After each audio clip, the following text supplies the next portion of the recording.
We started with using 100 grams of bovine kidney taken from the local slaughterhouse. The kidneys were corrected with epidethanol and centrifuge and precipitated overnight in the cold room with about 50 liters of a solution of ether ethanol.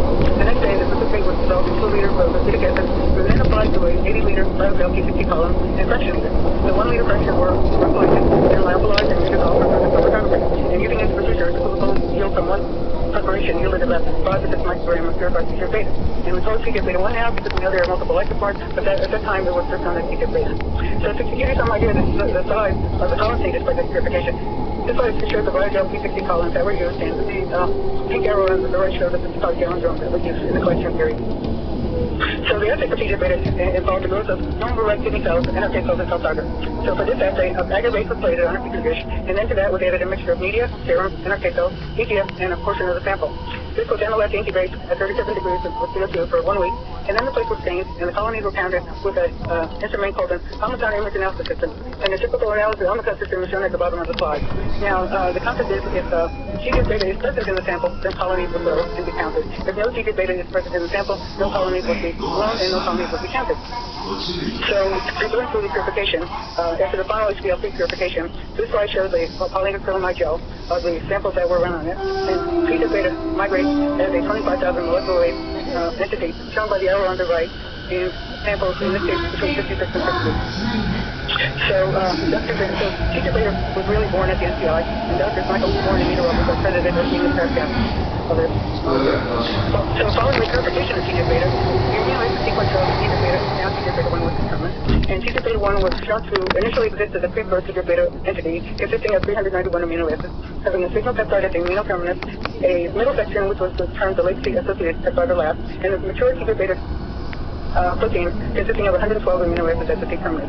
Now shown at the top of the cartoon of the amino acid sequence of TGF beta, human TGF beta 1, and I'd like to draw your attention to the 9 string residues in the cartoon because these are very reminiscent and characteristic of the TGF beta and TGF beta family. Now following the purification and sequencing amino acid sequencing of TGF beta, the crystal structure of TGF beta was performed in the early 90s, and this happens to be the crystal structure of TGF beta 2 because evidently it was much easier to crystallize TGF beta 2 than TGF beta 1. So crystallography shows that TGF beta is a dimer consisting of 2 identical monomeric chains held together by an interchange of double bonds, which forms a hydrophobic pocket. And in the pocket are these 9 characteristics that form a structure called that is the term the 15 nodes. Now TGF beta is really the matriarch of what is called the TGF beta superfamily. The superfamily consists of the 5 TGF beta isoforms, TGF beta 1, 2, and 3, that are found in mammals, TGF beta 4 found in the chicken, and TGF beta 5 in the fish. In addition, the superfamily also contains orthoconnective proteins, also known as growth and differentiation factors, as well as the activins and inhibins. So to summarize what I've been speaking to you about, TGF beta is a 25,000 molecular weight disulfide bond to homodimer. 3 highly homologous isoforms exist in mammals and these are TGF beta 1, 2, and 3. Principal sources of TGF beta in humans include the platelets, bone, and spleen. Most cells express TGF beta as well as its receptors, and TGF beta is usually secreted in what is called a late inactive form that must be activated in order for the molecule to perform its many wondrous events. And the superfamily of TGF beta includes not only the TGF beta per se, but the activins, inhibins, BMPs, and CDS. So the TGF beta superfamily is really a large family.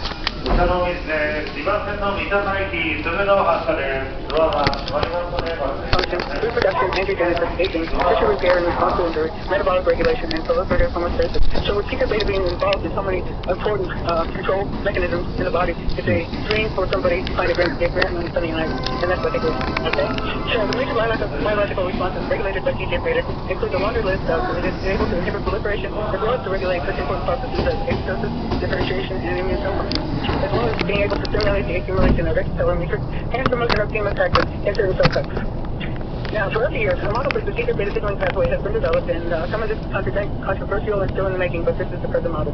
So we started at the top left with the TGF beta ligand, and that's shown in the blue triangles at the upper left, and the ligands may be TGF beta as well as activins, inhibins, BMPs, DDFs, and so forth. So what happens is the ligand binds to the type 2 TGF beta receptor, which is constitutively autophosphorylated. This then complex then recruits the type 1 receptor shown in pink, and the former complex, and the type 2 receptor transphosphorylate the type 1 receptor. Okay. This then enables the complex to then bind to proteins called SMAD protein, and depending on whether the ligand is an activin, TGF beta, or BMP, the SMAD proteins may be the SMAD proteins or the SMAD 2 or 3, in the case of TGF beta and activin, or SMAD 1, 5, or 8, depending on what BMP is involved. Once this complex is formed, the receptors are able to transfer correlate SMAD proteins, and then these enable the next step in the sequence is to interact with the common SMAD protein called SMAD4, shown at the bottom of the slide. And this then enables the signal to translocate to the nucleus, where it's able to control different types of transcriptional events. Now, the whole process can be circumvented by inhibitory SMAD called SMAD6 or SMAD7, again, depending on which ligand is involved. So, in addition to the bench research, TGF beta has been examined in the clinic, and in the clinic, TGF beta has been shown to have tumor suppressive properties. Firstly, germline mutations in various TGF beta pathway components have been shown to cause familial predisposition to cancer. For example, SMAD4 has been shown to be mutated in juvenile polyposis syndrome. Secondly, the TGF beta pathway components have been shown to be either dramatically mutated or deleted in some human cancers. For example, the type 2 receptor in HNPC, as well as the SMAD4 deletion in pancreatic cancer, some pancreatic cancers.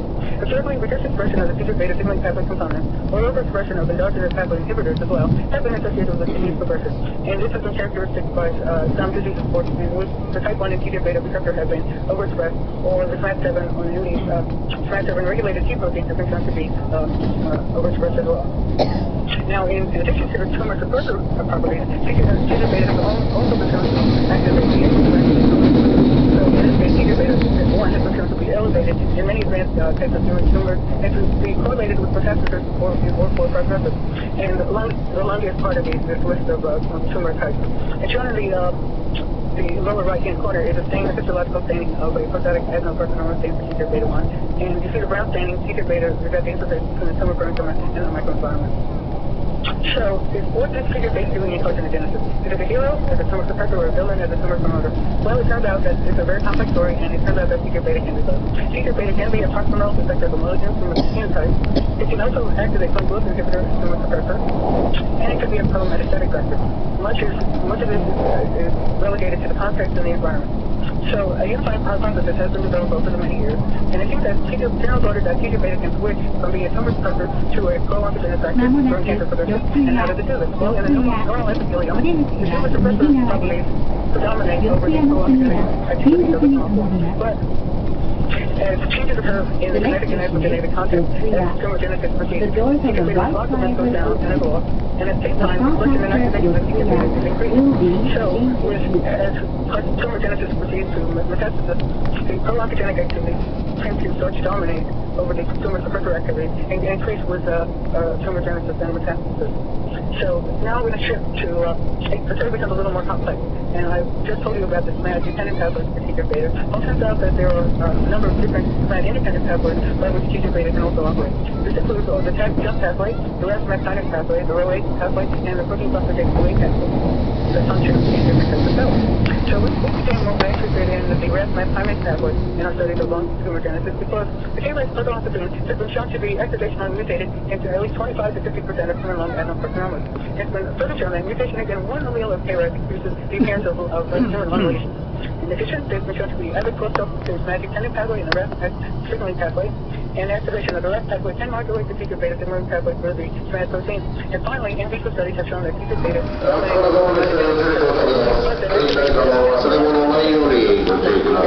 so there seems to be an interplay between a possible interplay between